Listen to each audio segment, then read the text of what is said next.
Hi guys! Welcome back to my channel. So for today's video, iba naman yung gagawin natin. So alam ko medyo matagal na yung last travel vlog ko and medyo matatagalan pa yung mga future vlogs. So for now, I will be doing something that is also close to my heart, which is makeup. And for today, I will be unboxing a collaboration from BLK and Bash. It was actually released end of July or August. So, dumating na siya last 2 weeks pa. Pero dahil nga maulan, hindi ako makapag-film kasi kailangan ko yung araw para maganda yung lighting since I don't really have a good lighting setup here at home. So yeah, let's get right into it.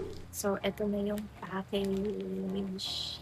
Ito yung binili ko sa BLK and Bash collaboration. Nung una ko tong makita din sa TikToker na nag-post nito, grabe, kailangan ko talaga siyang bilhin. So, hindi na ako nagpatumpik-tumpik pa. I actually bought this from Jaleo Hennes Live. It was originally around 3,499 ata. Pero nabili ko lang to around 2,399 something or what. Buksan na natin siya. And when you open it, ano makikita ito? Brush pouch and yung brush nasa loob na siya. And then, yung other package is ito yung mismo. Grabe, sobrang tuwa ako nung nakita ko to. Kasi, yan, tingnan mo napaganda, diba?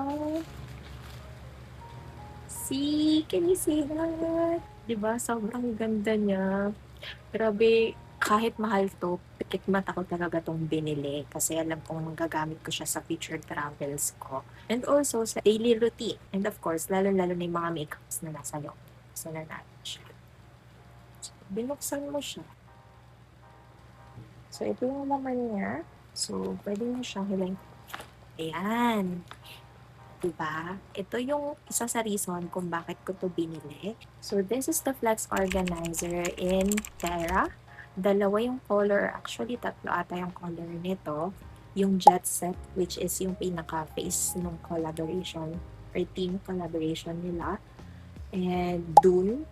And then Terra, itong binili ko as well as Carbon. I think that's the black one. So, ito yung pinaka binili ko kasi gusto ko yung brown. Parang lately, mas bet ko yung mga brownish kind of thing. So, ito yung binili ko. And brown din kasi yung brushes na may kita yung mamaya. So, I think cohesive siya kaya ko siya binili.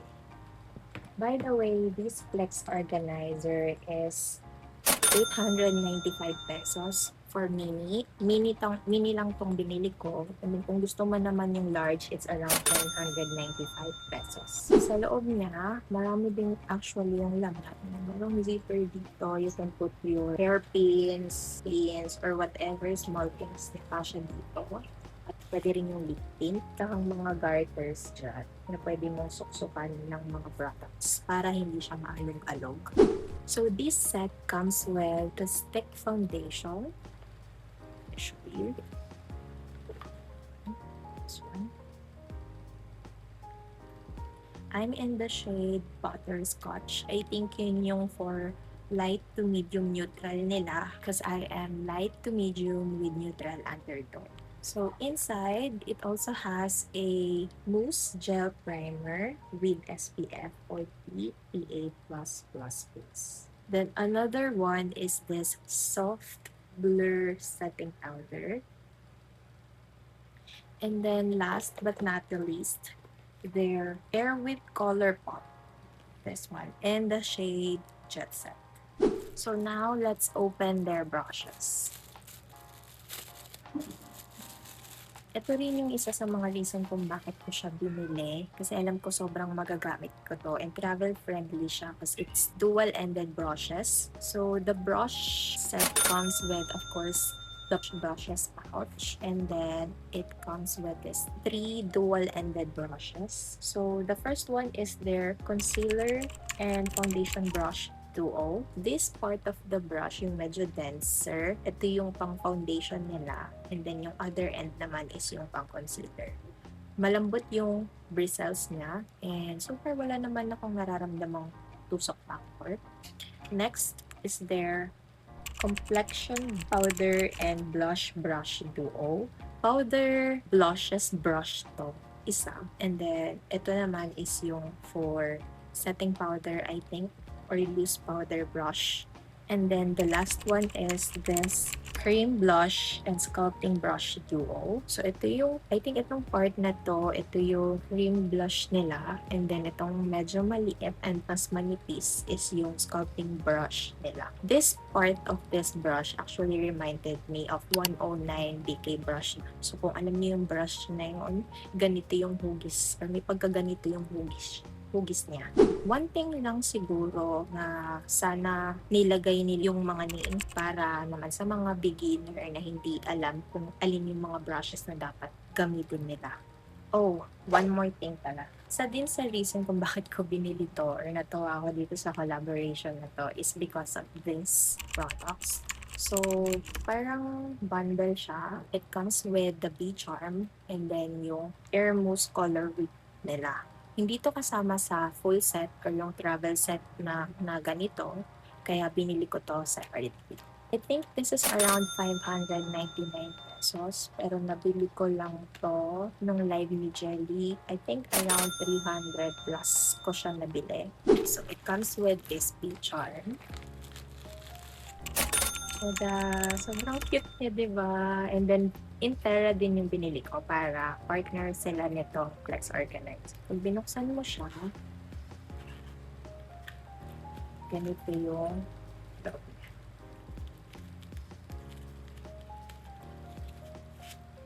Ayan. So, dito mailalagay yung Air Whip Color Mousse. Pero actually, may other reason pa kung bakit ko talaga to binili. And I will tell you later on. Buksan muna natin yung isa. So, since I already have the Jet Set shade, I also bought this Air Mousse Color Whip in the shade Take Off. But the real reason kung bakit ko to binili is itong Huawei Air Clip ko. I'm sorry, BLK. I see your vision dun sa blush and then tong B-Charm, but I also have my own vision. So, ito siya. Yan. This is the real reason why kung bakit ko talaga binili tong B-Charm na to. Kasi kapag pumapasok ako sa office, medyo nahihirapan ako bitbitin to. Ito, dahil medyo maliit nga siya. So now, it has its own house. Diba? Ang cute! So nagkaroon ka pa ng Bash X Huawei Air Clip collaboration, diba? Anyway, enough of that. Let's try their product. So, wala akong makeup na yun. Naglagay lang ako ng moisturizer. Now, let's try their Invisible Mousse Gel Primer. So, kapag binuksan mo siya, ito yung, ang cute, diba? Pwede mo siyang i-clean sa bag mo. So, sabi dito, matte finish daw siya and no white cast. Let's see kung totoo ba siya. Ayan. Nice.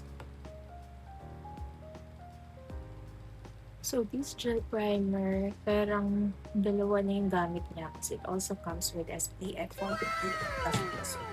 Tama naman yung frames nila. Wala nga siyang white cast, pero yung matte finish, parang hindi na. Or hindi pa siguro siya natutunan. This is their soft blur stick foundation.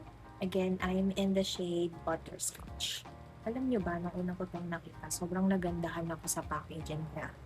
Kasi ang ganda lang na parang stick foundation siya and ganito karami yung laman niya.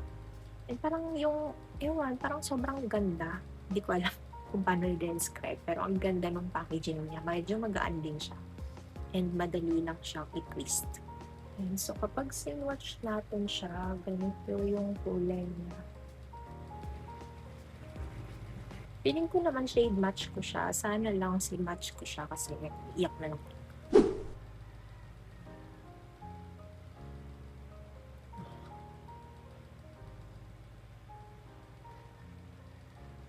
Gamitin natin itong foundation brush. Let's see kung matatakpan niya yung mga blemishes ko and mga pimple marks ko. Lalo na ngayon na ang dami ko talagang pimple marks. Medyo natakpan niya naman, pero hindi niya fully natakpan. So, forgiving yung ganitong klase ng foundation kasi hindi ka mabibigla. Try to build it up. Okay. So, subscribe na matatakpan niya yung dark circles ng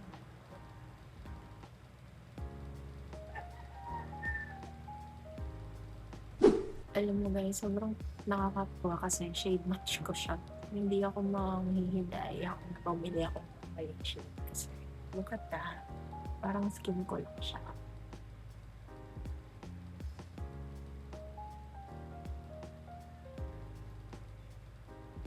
So now let's move on to their Hair Mousse Color Whip. I'm gonna swatch these two. Okay, so let's start with the shade Take Off. So, ganito siya. And then, pag-swatch naman natin siya. So, sobrang lambot niya, guys. So, ganito siya kapag swatch. Parang mas malambot siya dun sa Squad Cosmetics na blush pot ko. So, compare dito sa multi-purpose na Squad Cosmetics, mas malambot siya. Ramdam mo na kapag pinrest mo siyang ganun, di dudubog yung finger mo. Whereas here, dito sa Hair Mousse Color Whip naman, parang kapag pinrest mo yung fingers mo, dediretso ka dun sa pinaka-base ng paano. So, gamitin natin yung swatch kasi sa, and then, let's also use their cream blush brush.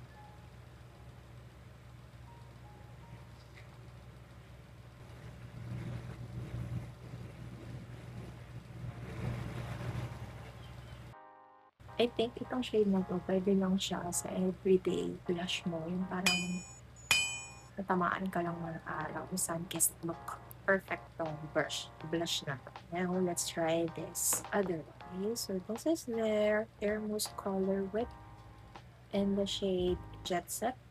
Binuksan mo, ganito siya.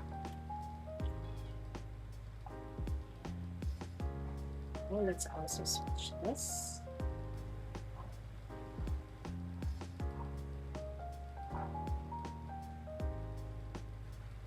Wow, ang ganda ng pagkakaret.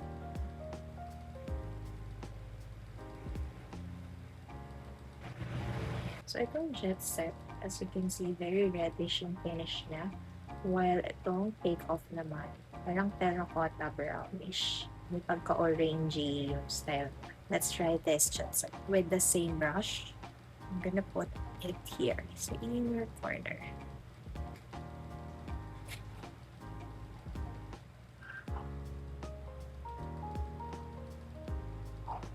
Grabe, papak to. Guys, ang konti pa lang nung nilagay ko, pero napak na yung pisngi ko. Extend natin siya dito. And also here. Sa taas ng loob. Taas ng kilay pala. Sa taas ng kilay. So, I'm also going to use the Take Off first.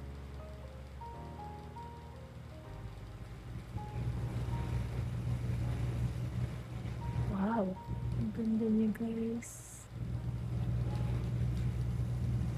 I think that was the perfect LLB shade. Let's also try this. Jet Set. Dito lang sa inner corner.